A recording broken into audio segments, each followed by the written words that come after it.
పవిత్రమైన ఈ క్షేత్రంలో యుగ యుగాల నుండి ఆరాధింపబడుతున్నటువంటి పరమేశ్వరుడు రెండు నామాలతో రెండు రూపాలతో ఉన్నాడు. ఒకటి రాజరాజేశ్వర స్వామి, ఇంకోటి భీమేశ్వర స్వామి.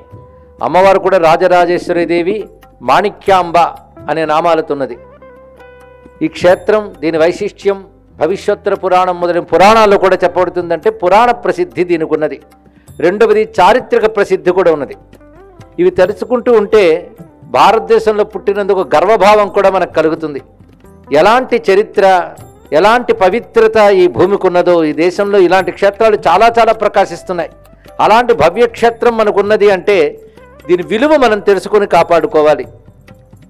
ఒకటి చారిత్రకమైన విలువ, రెండవది పురాణ సంబంధమైన విలువ. పురాణ సంబంధమైన ప్రశస్తి ఇక్కడ మనకు ఆ పవిత్రత భగవంతుడు నెలకొని ఉన్న చరిత్రలో కనబడుతుంది. ఇక చారిత్రక ప్రశస్తి చూస్తే చాళుక్య రాజులు దీన్ని పాలించడం, ఈ ఆలయాల్ని వాళ్ళు శోభగా నిర్మించడం, ఆ ప్రాచీనమైన శిల్ప సంపద ఇవన్నీ చూస్తుంటే ప్రపంచ దేశాల్లో ఎవరికీ లేనంత గొప్ప చరిత్ర కలిగిన దేశం భారతదేశం. అందులో ఇదొకటి మనకి ఇక్కడ కనబడుతున్నది అని ఒక గర్వభావం కలగాలి. దానికి తోడు ఈ చరిత్రను తెలుసుకోవాలని ఉత్సాహం, శ్రద్ధ యువతరంలో కలగాలి.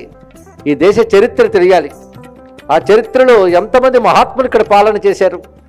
పైగా ఐతిహ్యాలు చాలా చాలా ఈ క్షేత్రంతో ముడిపడి ఉన్నాయి. శివకారుణ్యం ఎలా ఉంటుందంటే ఈ క్షేత్రంలో ఉంటుంది.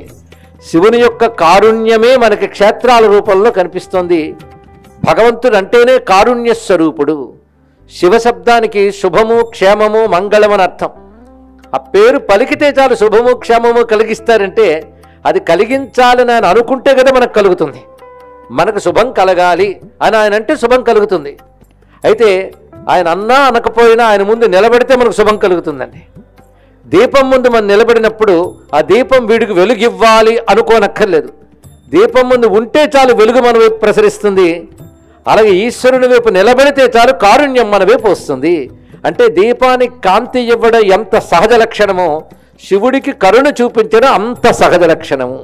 అది శివ కారుణ్యము, ఈ రెండు పదాల్లా కనబడుతున్న ఒకే పదం మనం తెలుసుకోవాలి. కారుణ్యమే శివుడు, శివుడే కారుణ్యం.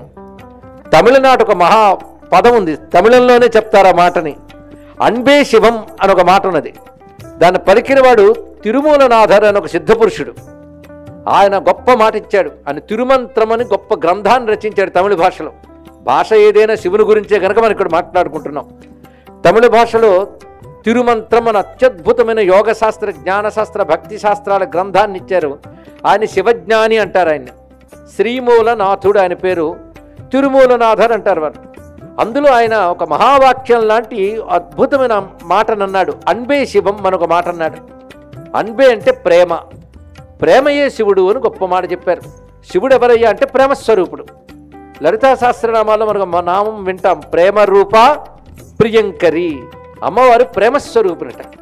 ప్రేమస్వరూపుని కనుక మన ప్రియం కలిగిస్తుంది. ప్రియం కలిగించడం అంటే మనకి ఇష్టమైనవి కలిగించడం.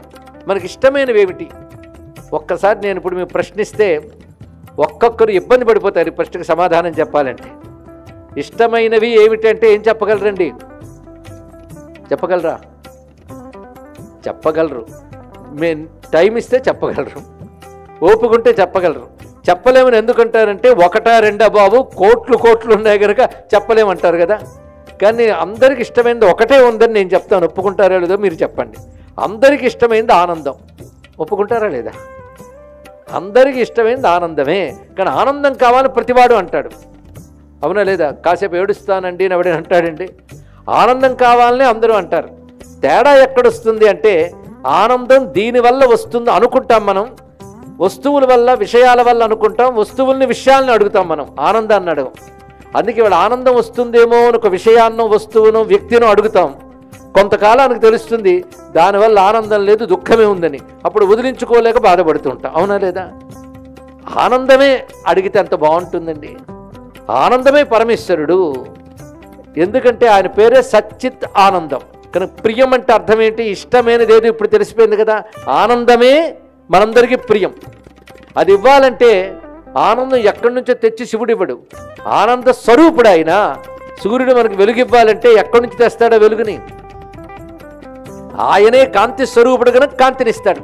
అలాగే భగవంతుడు ప్రేమ స్వరూపుడు కనుక మనకు ప్రియాన్నిస్తాడు అని ప్రేమ రూప ప్రియంకరి అన్నారు. అయ్యా మీరు చెప్తూ శివుడి గురించి చెప్తూ అమ్మవారి గురించి మాట్లాడుతున్నారు ఏమిటంటే వాళ్ళిద్దరూ రెండు కారు కదా, అందుకే శివశక్తి రూపిణి అంటున్నాం కనుక అమ్మవారు అయ్యవారు ఒక్కటే. శివుడు అంటేనే ప్రేమ స్వరూపుడు, అందుకే ప్రేమయే శివుడు, శివుడే ప్రేమ. ఇంగ్లీష్లో కూడా మాట అంట లవ్ ఈజ్ గాడ్ అంటూ ఉంటారు. వాళ్ళకంటే ముందు యుగాల క్రితమే మన దేశం ఈ మాట చెప్పింది, ప్రేమ రూప ప్రియంకరి అని. శివుడు ప్రేమ స్వరూపుడని అనగా ఆనంద స్వరూపుడు.